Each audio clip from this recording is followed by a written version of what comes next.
And I want to point out, we don't have any sponsors, like, officially. So everything that I talk about and everything that I point out and drool over and explain how much I love, I really love it. I wasn't paid to say it. Nobody gave us anything for free. So if I say I like it, I like it. If I say I don't like it, I don't like it. But anyway, first of all, this lovely wall of cedar shakes literally sent me to the ER. And that's saying something because I work in the ER. I'm an ER nurse. But I actually totally jacked my back up putting this sucker together. So needless to say, it was quite literally a labor of love and quite literally a pain in the back. But it came out great, and I'm really, really proud of it. They're cedar roofing shingles that I got at a place called Southern Shingles in Coppell, Texas. And I just stained them with some of the Penafin Ultra Premium Red Label that I had left over from my original failed experiment with the Beetle Kill staining. And I finally put that on there, and I didn't bother to clean them. I didn't do anything. I left whatever was on there. I just left it on there, and I kind of liked it, and I just thought it was really pretty. And it does, it will eventually gray. That transparent clear does not prevent that from happening, which is fine.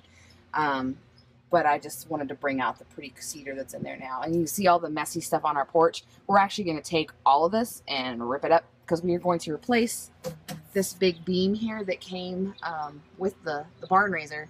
It's going away. So we figured when we take it out, we'll actually replace all of this with something, I don't know. We haven't decided yet. It'll probably be scrap wood from the various other parts of the house. We're trying to not leave any extra left over. On the front of the house here, this is all reclaimed barn wood. Everything except these cedar pieces here on either side.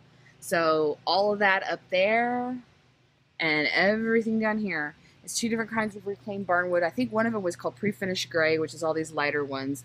And then the regular one was just I think they called it a brown gray, gray brown, something like that. It's from Reclaimed Design Works in Dallas. Not the least expensive stuff in the whole wide world, but it's so awesome it was worth it. I put the two most decorative, most gnarly looking pieces, as I gave myself a splinter, on this front wall here, because I wanted to really show them off. Like the one up there looks like it's got woodpecker holes or something. I don't know what causes that, but I loved it. So I really wanted to show those two pieces off. And you see it there, those are also little scraps. There's not really any method to the madness. They're just random little pieces. They were left over from these bigger ones down here that Brandy cut and put on there. I added some color into each of these. There's actually 4 colors, and that's meant to match our roofing. So you've got the green here, and the violet there, and little hints of blue through that one. This is the hardest one to see because it was on a corner, but this is where the purple is. Because if you look back at our Da Vinci roofing, and it's probably not the greatest angle from here, it's a little bright, but those are the 4 colors of our Bella Forte shake shingles. And that was the first choice we ever made for this house, and we'd actually made it for the house we plan to build in Washington. But we knew we wanted something different than what everybody else has on their tiny house. There's some beautiful, beautiful roofing choices, but it was important to us to have something that stood out, not because we're trying to make a statement per se, but just because we wanted the house to be ours. So this was the very first choice that we made for the house. Second was the Beetle Kill, which of course, if you followed our blog, you know has been the bane of my existence, even though I love it so, so, so much. But this roof, all of that completely like laid out how we were going to make this house. And then this wood came along and it completely changed all of it. So everything I thought I was going to do totally got changed. So anyhow, getting a little closer, you can see this is actually 2 pieces of wood. These are just 2 pieces of cedar. There's nothing fancy about this stuff. It was a total just like, you know, hey, we had to put up a piece of cedar there. Hey, it kind of looks good. Hey, why don't we just leave it? So we had to double it up because when we put the exterior foam, which you can't see, it's hidden underneath the tape. We haven't put the corners on yet. When we put the foam on, it brought everything out to where if we didn't double this up, this window stuff would have been in a weird spot around the windows themselves, the window trim. So some people probably don't like the fact that it sticks out past the windows. Probably some people would prefer that it be flush, and if we didn't add that second layer, it would have been. But I don't know, I can't explain it. You know, it's a total DIY thing. We just felt that this looked better. It made more sense for our look and for what we were trying to go for. So we haven't sealed any of this. We're going to take some silicone and go around and actually seal the outsides all the way around all the windows. We haven't gotten that far yet. It's on the to-do list, but obviously we still have a lot of little nitpicky stuff to do. Like for instance, see, there's this lovely gap here that we have to cover. Yeah, because of the way we did this, we're actually going to have to cut down a good portion of this piece and the one up there as well, because stupid us, we didn't put the corners on like I've seen now multiple houses have done.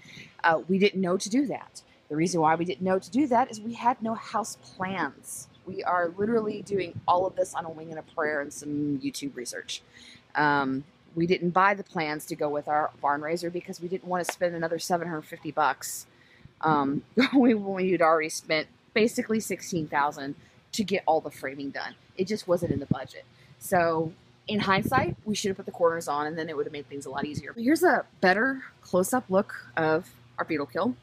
This is the side that I screwed up repeatedly and have never gotten it where I want it, and will never get it where I want it because I have waved the white flag, and this is how it's going to look forever.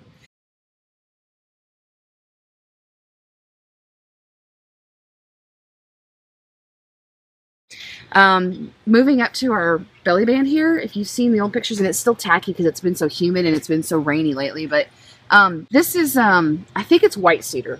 That is Pinafin Verde in ebony that I basically painted on there and more or less immediately wiped off. And when I did that, it gave it a Shosugi band look, which was not expected, but loved immediately. So that became our belly band. We needed that darker separation, and it made a huge difference in the way the house looked. I mean, it was instantly 10,000 times better, which made me very happy because I was getting so frustrated with this Beetle Kill. And you can also see my cedar, which now these back pieces here are brand new, so they haven't been stained yet. But all this cedar here, such a variety of colors, and still needs to have the battens put on. There's only a few battens down here. This is all from, let's see, Cedar Supply. But I did actually kind of cherry pick some of this a little bit after we got it all stained and sealed, and it's still drying. Like I said, we've had so much rain and ice and sleet and snow and all sorts of craziness. So the stain is still not 100% dry, which is fine. Still a little tacky, but that's okay. But I actually moved a few boards from the other side to this side because there wasn't as much variation on this side. I like the almost piano key kind of feel that it gets from having all these different colors on it. It's become way more beautiful than I think I could have imagined that the house would be. It's just so drastically different from what I had originally envisioned that it's still taking some getting used to. It's been a learning process, to say the least, and I'm loving it. It's kind of overwhelming in a way. So here's more of the reclaimed barn wood here. Same thing, doubled up. It's two pieces. There's a piece of plain cedar back behind there, and then there's the barn wood on top. And that piece that's up there, that's above, you'll see them above all the windows on the sides. We haven't done the back ones yet, but that's more cedar. That is a placeholder, basically, for split white birch poles that I have. We're going to split the 4-inch ones down, cut them in half, and shorten them to the right length. And those are going to actually probably get a coat of poly put over them. I'm not positive, but something to help keep the bark from peeling off. And that's going above that. And I obviously still don't have anything on the dormers. That's also kind of a work in progress. Right now, what will probably go up there, the plan is it'll be the reclaimed gray, the pre-finished gray all the way around it, although I'm trying to wrap my brain around all gray siding, around all gray windows, but at this point, it just needs to get done. So there we are. That's our chimney. That's all Duravent pieces, specifically for our Kimberly gasifier wood stove that we have not yet purchased because it's a big expense. It's an investment. It's about $4,000 just for that, I think, not even counting all the bits and pieces that we've already put in. But we will have it before we go traveling anywhere, especially if we go to Colorado. And you can see up here on the dormers too, if you notice the different roof profile. If you recognize it, that's because Jenna and Guillaume on Tiny House Giant Journey, they have the same brand. It's well, I say Onduvia. We're in Texas. 2 L's is a Y. I think they pronounce it Onduvilla, but here it's Onduvia. Really, really cool shingles to kind of give it a Spanish tile look.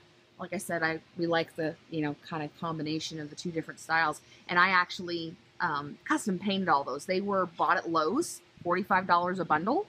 I think I bought 4 bundles, and I did not use all 4 bundles to do our roof.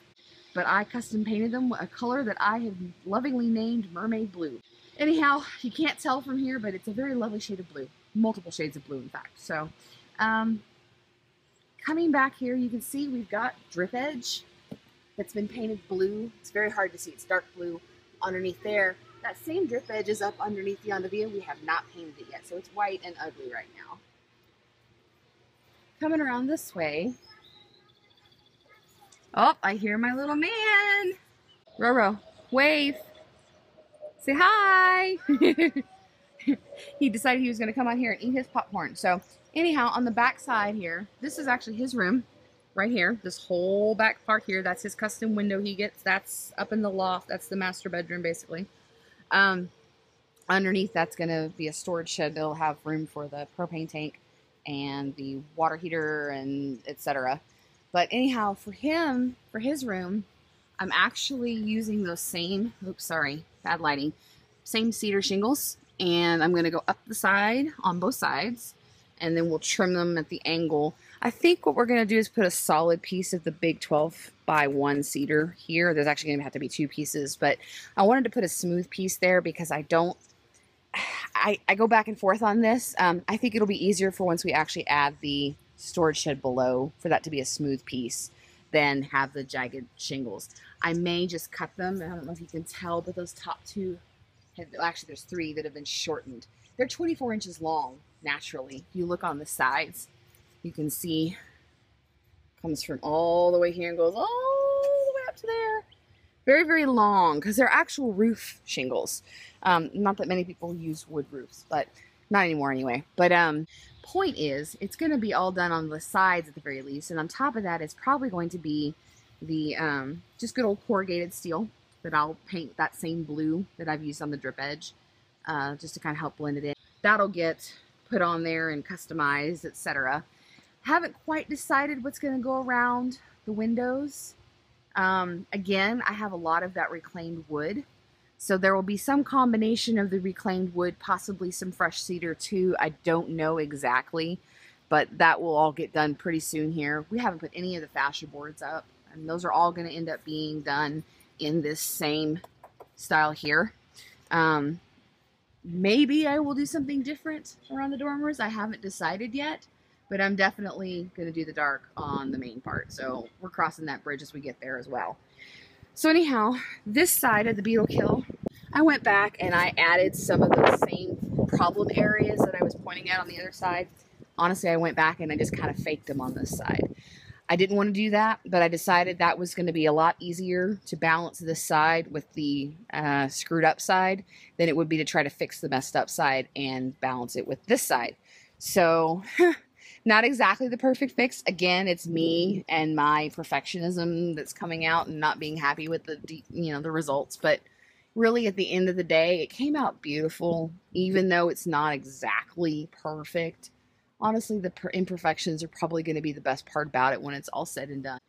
Anyway, that's the outside of the house as it is right now.